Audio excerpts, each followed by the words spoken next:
spécialiste de l'économie, Jean-Marc Sylvestre est un journaliste très renommé qui a longtemps été actif dans le paysage audiovisuel français.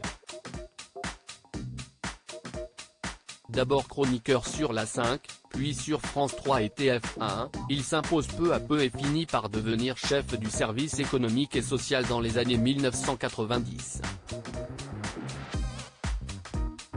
Il bascule ensuite sur LCI, en 1994, où il l'émission hebdomadaire Décideur, ainsi que d'autres, toujours sur le sujet de l'économie. En juillet 2008, il est nommé directeur adjoint de l'information de TF1 et de LCI, chaîne qu'il quittera finalement en 2010 pour rejoindre iTélé. Mais entre-temps, Jean-Marc Sylvestre découvre qu'il a un cancer de la prostate. Bien que discret sur le sujet, il a publié un livre intitulé Tout n'est pas foutu, le cancer a sauvé ma libido, paru aux éditions Albin Michel en avril 2021. Dans cet ouvrage, il se confie notamment sur les conséquences désastreuses de la maladie sur sa vie sexuelle. Un thème qu'il a de nouveau abordé face à Jordan Deluxe ce mardi 14 mars 2023. On ne parle pas assez de ce cancer.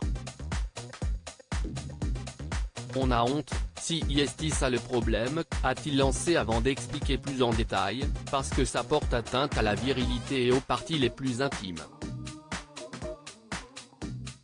Piqué, l'animateur évoque ensuite l'ouvrage du journaliste dans lequel il affirme ne plus bander. Oui, je ne bandais plus. Ça s'arrange, mais si est très compliqué à vivre, a-t-il ajouté avant de confier avoir eu des moments noirs. On se dit qu'on ne sert plus à rien, incapable d'avoir une relation sexuelle avec son épouse, Jean-Marc Sylvestre s'est trouvé diminué et honteux. On a des moments où on se dit qu'on ne sert plus à rien. Exactement comme certaines femmes qui ont le cancer du sein et qui pensent ne plus être des femmes. A-t-il déploré. Pour combattre la maladie, le journaliste a ensuite dû subir l'ablation de sa prostate. Une étape essentielle pour guérir mais douloureuse mentalement. Vous savez que vous n'aurez plus d'enfants, mais bon, ça à la limite je n'avais plus l'âge. Mais si est compliqué à intérioriser, si est compliqué à vivre. On ne sait pas si on va pouvoir continuer d'avoir des relations et surtout ressentir les choses. Mais madame est très importante parce qu'elle vous aide à supporter et à assumer tout ça.